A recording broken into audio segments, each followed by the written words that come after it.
Yes, that's right. The Survivor Know-It-Alls are here live tonight. A special edition. Here we are in the studio. I am here. Stephen Fishback is on assignment. Not with us here tonight, but we have a great know-it-all. And sometimes we have like a winner with us here, and it does not really fit with the theme of the Survivor Know-It-Alls. But here, it is an honor to have with me in the studio from Millennials versus Gen X, the great David Wright. David, how are you? I'm doing great, Rob. Thanks so much for having me here. I've got some big shoes to fill in Stephen Fishback, and I'm a size 7, so we'll see how this goes. Okay, great. So excited to get into everything. I know that the elephant in the room tonight, I'm sure, is where is Steven?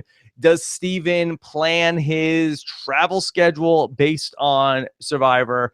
And let me just say that, and maybe Stephen Fishback will ultimately have a different story, but to my knowledge, it's his dad's birthday. He's traveling for the next couple of days, doing stuff for his dad's birthday.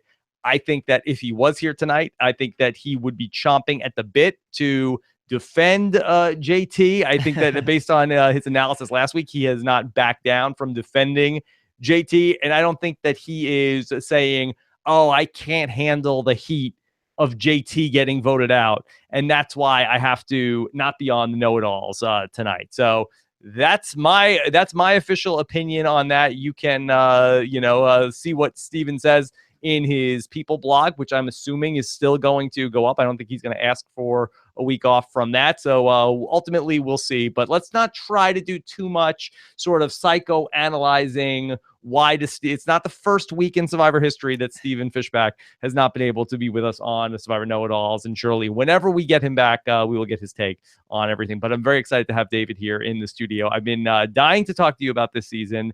Happy to have you here. A very exciting show tonight, David. What did you think of the episode? Well, amazing episode. Really great episode. And actually, I'm so happy to be here because it's the 1-year anniversary today that I left for Fiji to play Survivor for the first time. And so it's kind of perfect to be here celebrating tonight's episode with you. Amazing episode. Obviously, the biggest thing about it, a guy went home who did not need to go home tonight. He had an idol at JT, and he did not bring it to Tribal. Big mistake. He knows it's a mistake, but oh God, he must have just been kicking himself on the boat ride back to Ponderosa. Sure. So we're going to talk through all that. Let me just set the stage a little bit. We're taking your questions here tonight live with David Wright. So get them in. Hashtag RHAP. Scott St. Pierre is standing by.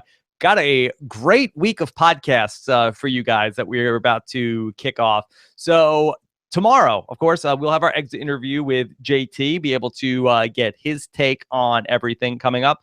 Then we have a very fun podcast that I am going to be, by popular demand, it is the return of Candace and John Cody to the podcast. A lot of people have been asking for a Cody cast this season. You will get it.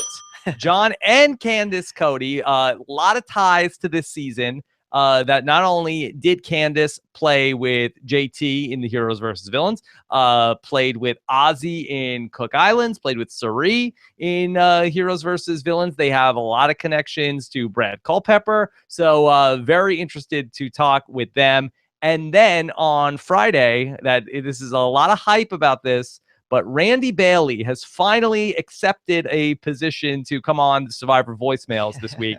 He was very concerned that it was some sort of an insult to be on the voicemails. It definitely isn't. We have a lot of fun on the voicemail show. So get your voicemails in for Randy Bailey at robiswebsite.com/voicemail 323-282-RHAP and subscribe to the podcast to make sure you don't miss any of it. robiswebsite.com/iTunes. Okay, so let's just talk through this tribal council because this is very exciting. Really, one of the great 5-person tribal councils that we saw. We had props at tribal council. What is Michaela Carrot Top bringing out props at tribal council? This has never happened before. Oh my God, she was so calm. I wish I could ever be that calm at a tribal council. The votes are getting read, and she's pouring herself a cup of water and just sipping it.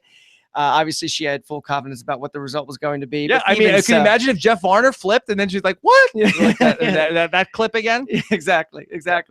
So that was pretty amazing just in the showmanship of it. But I guess let's just talk through all of the different moving parts here. And you mentioned the idol for JT. Is this a forgivable sin JT does not bring the hidden immunity idol with him to a tribal council after that last tribal council that we just saw, where we have everybody mad at him. How could he be so confident that Michaela was going to go home after everything that happened? Yeah, and I guess it must speak to whatever Varner was putting in his head. I mean, he felt like he had Varner on his side, or maybe he felt like he did have Sandra on his side.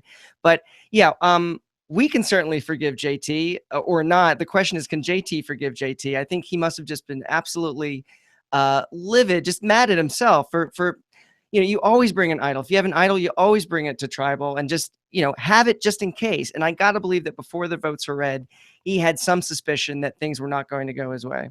Yeah, and it's so weird with JT where he famously gives an idol away to Russell Hantz. Here, he has an idol, and I felt so confident for him in the first part of the episode. I was like, all right, here we go, yeah. JT. He's at the bottom. Everybody's against him. He has the idol. Now all he has to do is play the idol at the tribal council. How's he going to do that?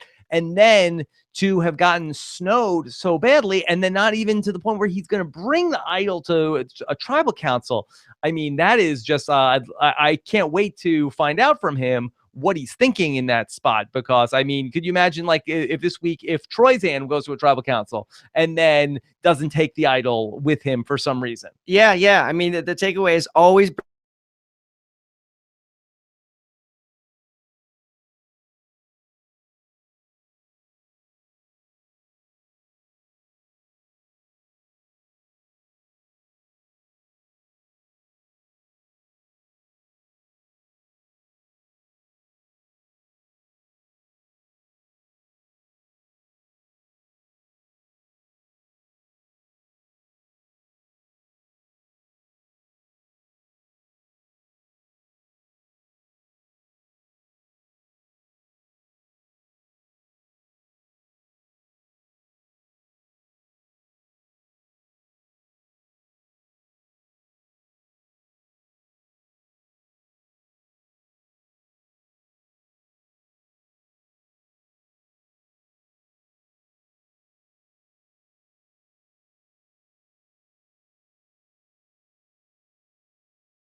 like so like anxious if I were you, but you're totally, you're good. Yeah.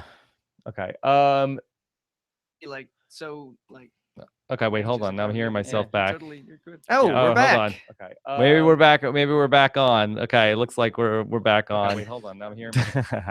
All right. So what should we do? Should we start the show over again? I'm just a little worried about what the recording of this is going to look like. Sorry about the technical difficulties here. That we were very upset to be gone. I'm not exactly sure what was going on. We were debating starting a new hangout, but you know what? What I would say, how do you guys feel about if we just started the show over again? And so then I'm just, so the recorded version of it Okay, so that's what we're going to do. I'm going to stop this hangout, and then we're going to come right back, and then we will just reopen the show. Is that good for you? Great, works for me. Are you getting nervous? I feel like that this is like a lot of stress for you. No, that was a nice little trial run, so, you know. Okay. All right, so we'll come back. We'll be funnier this time. Well. We'll try to be. Do you have a better joke to start the show? Oh, I need a joke now. Okay. All right. So we'll come back, and then just so you have one completed show in the archives, and we'll do that. Okay. All right. Here we go. Okay. I'll only redo the last 5 minutes. What did we do? 10 minutes, if that. It wasn't that bad. It wasn't that bad. Okay. All right. So we're gonna start that. Refresh the page on robhasawebsite.com, and then we'll come right back. Okay. Thanks, guys.